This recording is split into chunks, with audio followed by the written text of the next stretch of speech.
Bueno, a ver, ya esto ya lo habíamos trabajado, ¿no? Entonces, primero que todo, vamos a sacar son los datos de acá. Ta.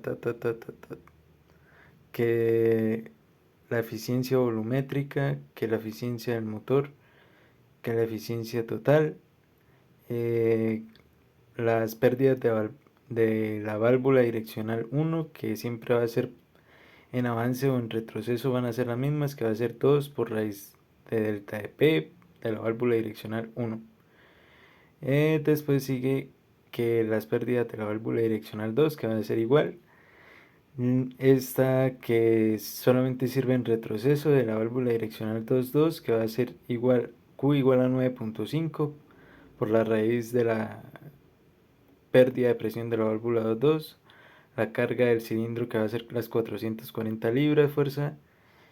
La del cilindro auxiliar, que van a ser 220 libras fuerza.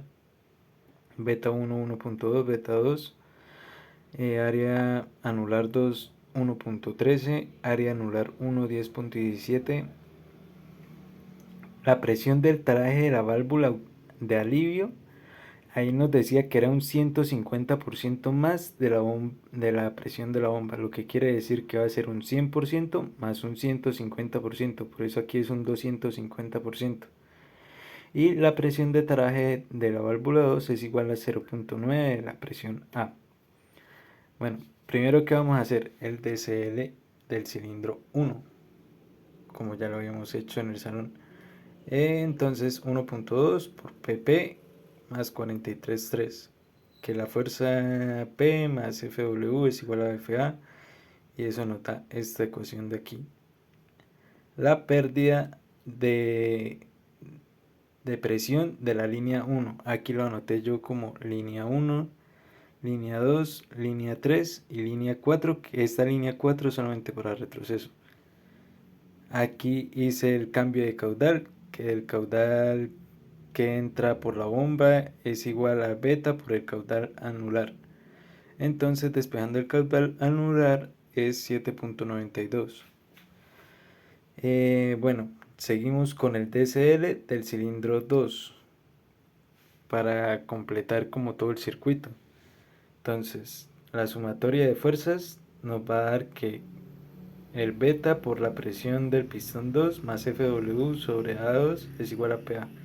Reemplazamos FW2 y el área anular 2 y nos va a quedar esta ecuación de acá.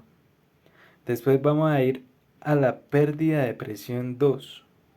Aquí que va a haber que esta presión anular menos 30 psi, que es de esta válvula antirretorno, menos la pérdida de la válvula direccional esta, menos la pérdida de esta válvula antirretorno, va a ser igual a este punto, que va a ser la presión del pistón. Y con eso entonces tenemos lo que acabé de decir acá. Esta pérdida de presión de la válvula direccional 2 es esta fórmula aquí, que para eso entonces primero debíamos haber calculado este caudal anular 1, que es la que va a pasar el caudal por toda esta línea.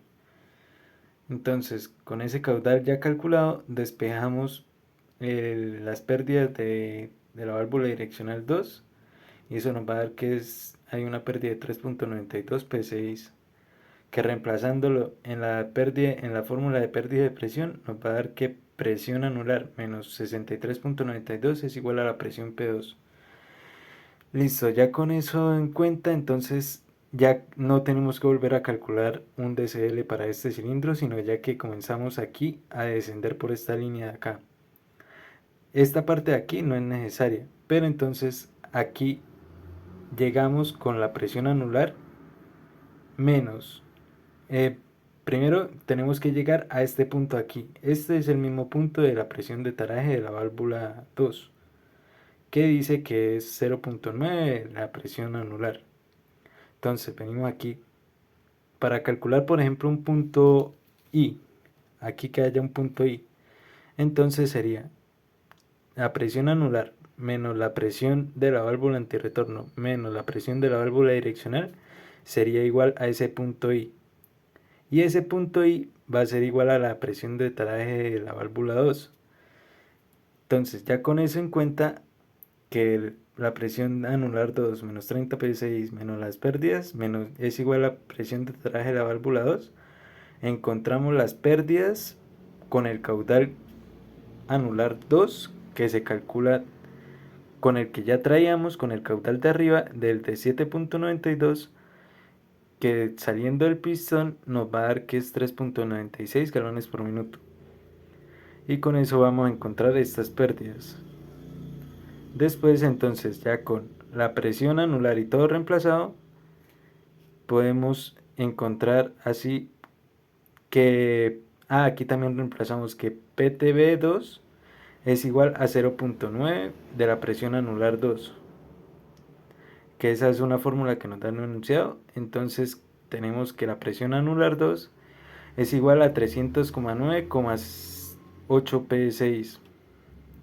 Y ya con eso entonces comenzamos a reemplazar en las fórmulas que habíamos encontrado antes y vamos a encontrar la presión del pistón 2, la presión anular 2, la presión del pistón 1 y la presión de la bomba. Ya una vez con eso en mente, podemos calcular la velocidad 1, la velocidad 2 y la potencia. Acuérdese que velocidad 1 es igual al caudal sobre el área anular, y entonces el caudal ya lo veníamos trabajando, y entonces el caudal, por ejemplo, del 1, aquí entonces sería el caudal 1 por el área 1, y eso nos va a dar la velocidad de acá. Pero entonces, como tenemos el área anular, entonces trabajamos con este caudal que encontramos acá, con el caudal, o sea, anular 1 sobre el área anular 1, y eso nos va a dar la velocidad de este cilindro. Y en el otro cilindro, entonces, como también tenemos un área anular, se va a hacer con la última fórmula que encontramos aquí, que el caudal anular 2 es igual a 3.96. Entonces aquí va a ser el caudal 3.96 por el dividido en el área anular de esta parte de aquí, que es 1.13. Y con eso ya vamos a encontrar las velocidades. La potencia es igual al caudal de la bomba ya multiplicado por la eficiencia volumétrica por la presión de la bomba, que ya determinamos acá en estas fórmulas reemplazando. Todo dividido en 1714, que es una constante, por la eficiencia total del motor. Eso nos da 0.54 caballos. Ahora, ¿qué pasa en retroceso? Venga, lo grabo en otro video para que alcance.